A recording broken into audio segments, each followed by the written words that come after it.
Man City show power of the collective with Champions League win over star-studded PSG.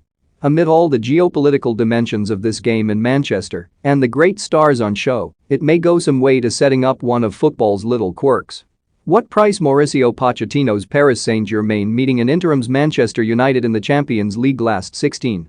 That is at least the prospect that the Argentine's latest trip to the city sets up after a result that is almost certain to leave the French side second in the group. Manchester City meanwhile again look like potential champions after a commanding 2-1 victory. The individuals of Leo Messi, Kylian Mbappe and Neymar this time didn't have enough for Pep Guardiola's superbly integrated team. None could match Bernardo Silva in this match, whose touch of class, there's no other phrase, won the game. One argument might be that this is why there has been some reticence in getting Pochettino, but it really says more about PSG. They remain a star vehicle more than a squad or a team. Pochettino is attempting to work around.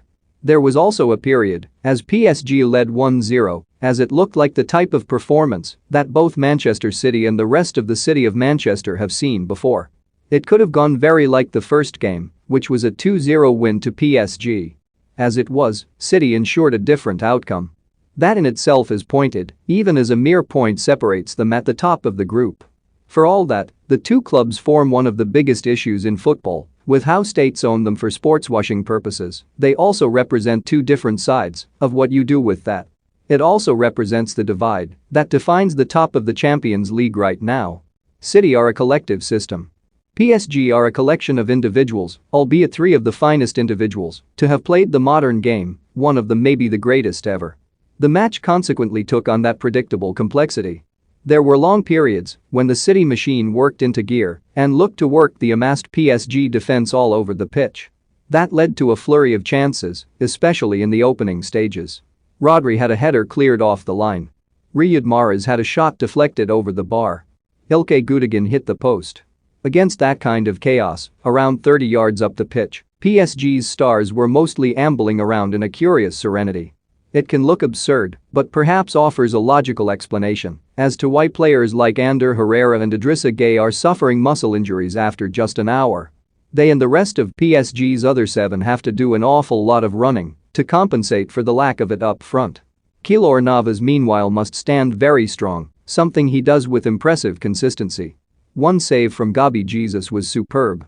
The reward for indulging that trio is that, when you finally get the ball to them, they can take your breath away and take the game to you. Kylian Mbappe slots home PSG's goal. This is their power, in so many senses. It is impossible to deny the electricity that goes around a stadium when they get on the ball, even if it is sometimes pure fear. What other emotion can there be when the three are bearing down on goal, capable of doing almost anything? Kylian Mbappe did something you wouldn't expect, mind, by missing his first big chance.